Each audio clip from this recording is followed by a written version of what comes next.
بسم اللہ الرحمن الرحیم۔ محترم ناظرین السلام علیکم۔ شداد بن عاد اس قوم عاد سے تھا جس کی اصلاح کے لیے حضرت ہود علیہ السلام کو بھیجا گیا تھا۔ شداد ایک سرکش شخص تھا جو اپنے دور کے سب بادشاہوں کا حاکم تھا۔ اس نے خود جنت بنانے کا ارادہ کیا اور اسے پایہ تکمیل تک پہنچایا۔ اس واقعے کی تفصیل اس ویڈیو میں بیان کی جائے گی۔ سمندر میں ایک جہاز نہایت سکون کے ساتھ اپنی منزل کی طرف رواں دواں تھا اور مسافر بھی پرسکون تھے۔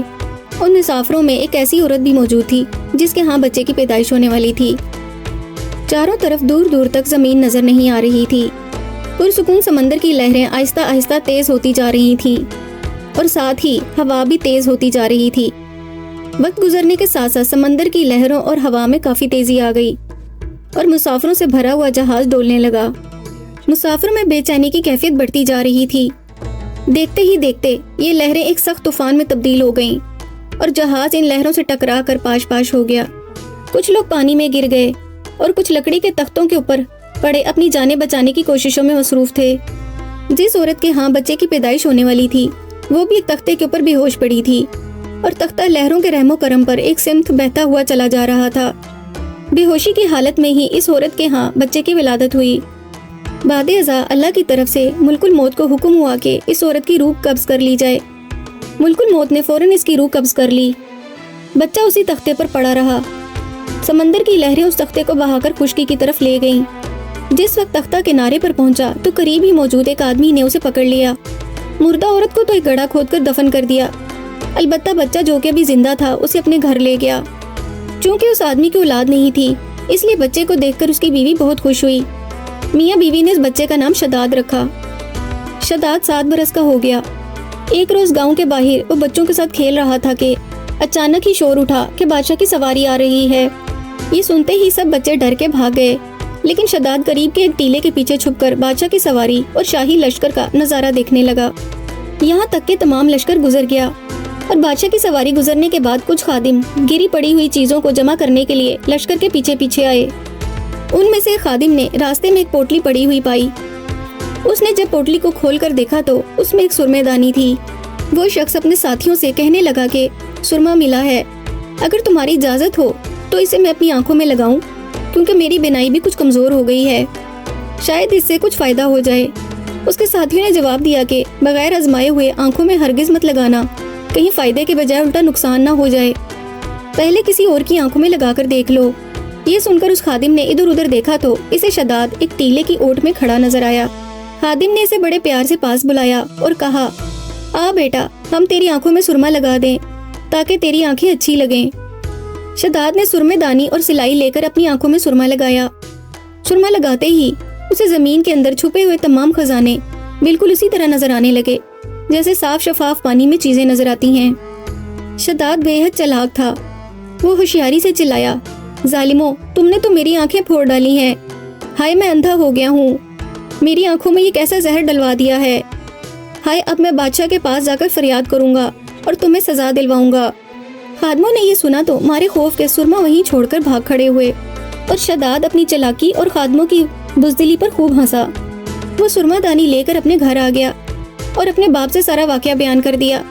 اس کا باپ اپنے بیٹے کی ہوشیاری سے بہت خوش ہوا اور بولا کہ رات جب سب لوگ سو جائیں گے تو ہم اپنے اعتماد کے کچھ مزدوروں کے ساتھ کدال وغیرہ لے کر چلیں گے اور جہاں جہاں تمہیں خزانے نظر آئیں گے ہم وہاں سے کھود کر نکال لیں گے اور اپنے گدھوں اور خچروں پر لاد کر گھر لے آئیں گے۔ انہوں نے یہی کیا۔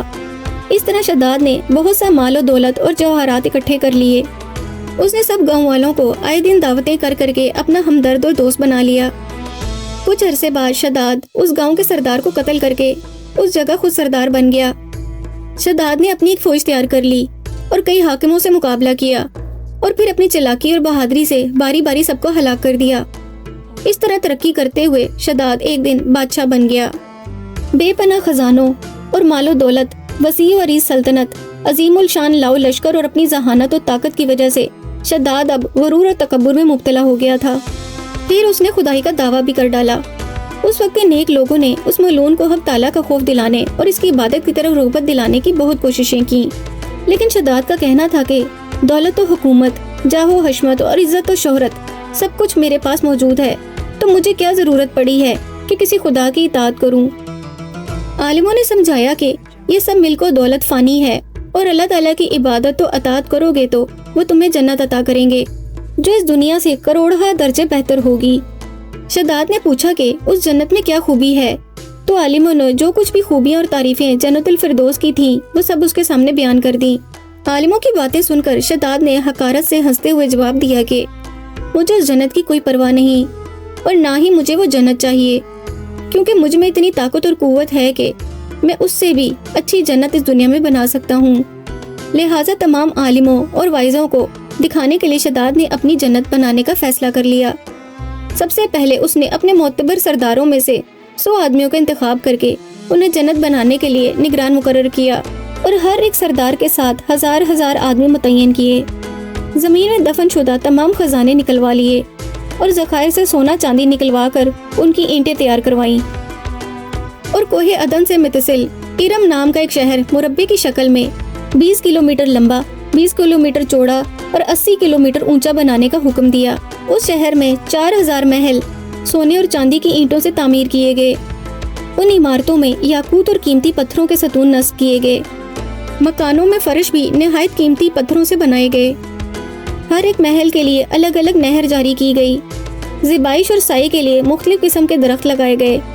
شداد نے اپنے خیال سے جنت کی تمام چیزیں اور ہر قسم کی عیش و عشرت کے سامان اس شہر میں جمع کر دیے۔ غرض یہ کہ 12 برس میں یہ شہر بے مثال اس سجاوٹ کے ساتھ تیار ہوا تو تمام سرداروں کو حکم دیا گیا کہ وہ شان کے ساتھ اس شہر میں جا کر رہیں۔ شداد خود بھی اپنی فوج و لشکر کو ساتھ لے کر بڑے تکبر کے ساتھ شہر کی طرف روانہ ہوا۔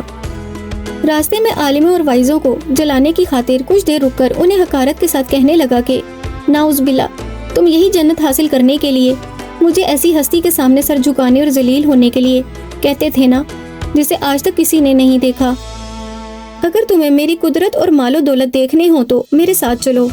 میں نے اس اندیکھی جنت سے بھی زیادہ حسین و دلکش جنت بنوائی ہے، جسے دیکھ لینے کے بعد تم اپنی خدا کی جنت کو بھی کوئی اہمیت نہیں دو گے۔